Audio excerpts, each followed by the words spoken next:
Wisdom capsule message bye sir Shri. छोटे संदेश, गहरे संकेत।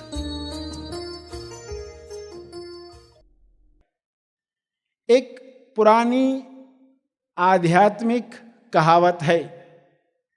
कहावत क्या है कि जब बच्चा पैदा होता है तो ईश्वर उसके कान में एक वाक्य कहता है, बोलकर जाता है। क्या वो वाक्य होता है? वो वाक्य होता है, मैंने तुम्हें अपनी तरह बनाया है। मैंने तुम्हें अपनी तरह बनाया है। और फिर क्या होता है? 100% बच्चे भूल जाते हैं। 100% बच्चे भूल जाते हैं। ये पंक्ति जो गई ना अंदर, वे भूल जाते हैं। मगर कुछ लोगों को 16 साल की उम्र में, 20-25 साल की उम्र में, 30 साल की उम्र में, किसी को 40 साल की उम्र में, किसी को 50 साल की उम्र में, किसी को 60 साल की उम्र में, किसी को 70 साल की उम्र में अचानक याद आता है।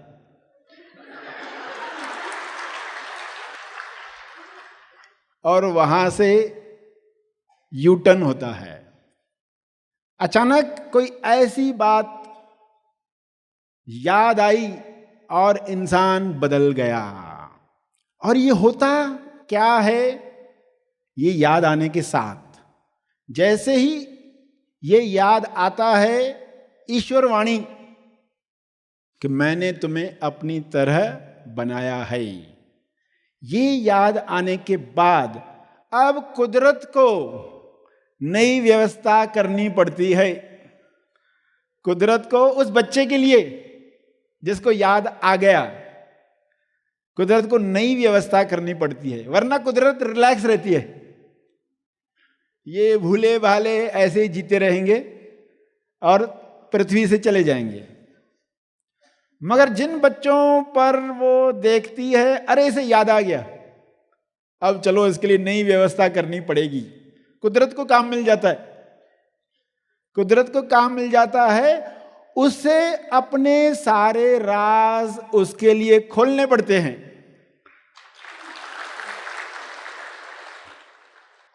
कुदरत को यह काम मिलता है, अब इसके लिए सारे राज खोलो, क्योंकि इसको याद आ गया है।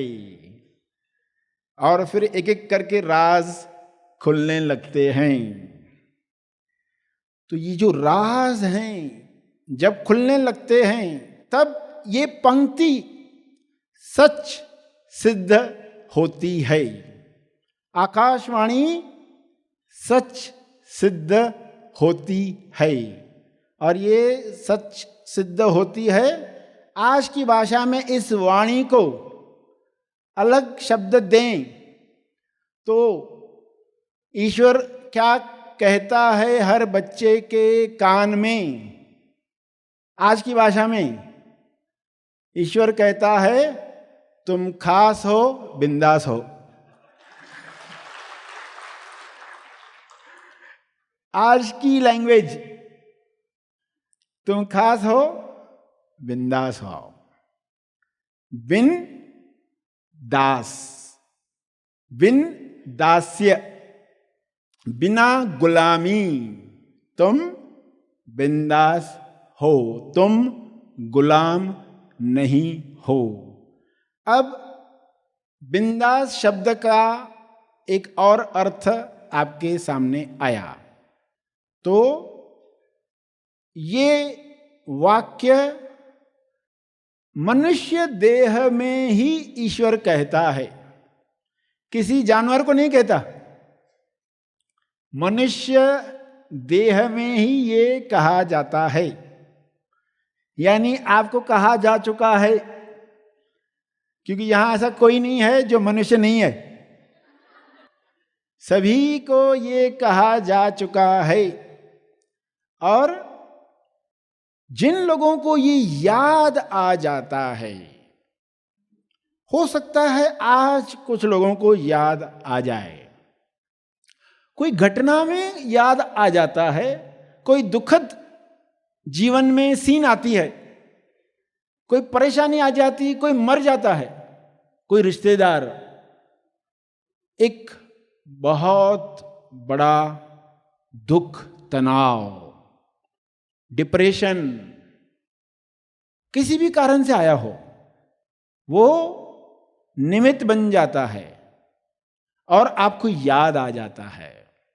सिर्फ नेगेटिव घटनाओं में याद आएगा ऐसा नहीं है, कभी एक पॉजिटिव घटना हो रही होती है और इंसान को नेचर में जाकर, कुदरत में जाकर ये सब क्या चल रहा है, सूरज तारों को देखकर, ब्रह्मांड के रहस्य सुनकर अचानक उसको लगता है मैं इसमें कौन हूं, इन गैलेक्सीज में, इस ब्रह्मांड में मैं कौन हूं।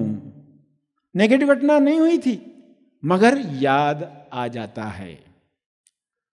तो सुनकर, घटनाओं से गुजरकर, तनाव में, पॉजिटिव स्ट्रेस में, पॉजिटिव स्ट्रेस, तनाव सिर्फ नेगेटिव होता है ऐसे मत समझना, पॉजिटिव तनाव भी होता है, उसमें इंसान को अचानक याद आ सकता है और वो याद आने की वजह से बाद में वो उन दुखद घटनाओं को धन्यवाद देता है। बुद्ध धन्यवाद देंगे उस बूढ़े को, उस कमजोर को, उस बीमार को, उस मृत्यु शैया पर पड़े इंसान को, उस सन्यासी को, जिसे देखकर उसके अंदर कुछ याद आ गया। तो आप भी सुन रहे हो संसार में बहुत कुछ, आपको क्या याद आता है? आप और डर जाते हो, न्यूज़पेपर पढ़कर और डर जाते हो, न्यूज़ चैनल पर न्यूज़ देखकर और डर जाते हो, संसार की हालत क्या हो गई है, घबरा जाते हो, या आपको कुछ याद आ जाता है?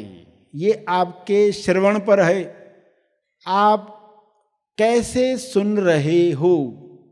यदि आप बिंदास जीवन नहीं जी रहे हो तो आज से प्रण करके जाओ कि हमारा जीवन अब बिंदास होगा, और उसके लिए मनुष्य देह में ये विचार दिया गया है, और मनुष्य देह में, जिस मनुष्य देह में ये विचार गया है वो शरीर कैसा महिमाशाली है। इंसान का जन्म ही महिमा है, और उस शरीर में सत्य जानने की प्यास जगना ये निराली बात है। एक तो मनुष्य जन्म भी मिल गया, ऊपर से सत्य जानने की प्यास जग गई, ये निराली बात है।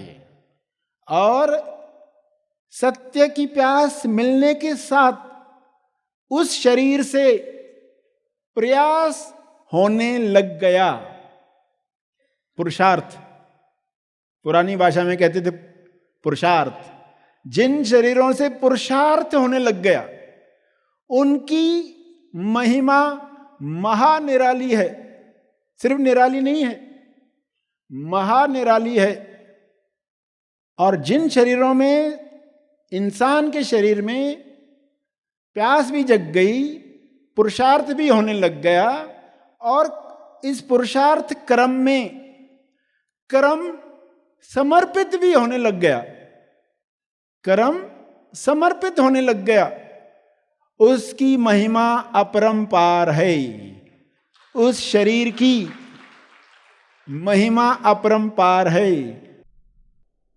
सरश्री द्वारा दिया गया यह संदेश तेज ज्ञान का केवल परिचय मात्र है, तेज ज्ञान नहीं। तेज ज्ञान सरश्री महा आसमानी परम ज्ञान शिविर में प्रदान करते हैं।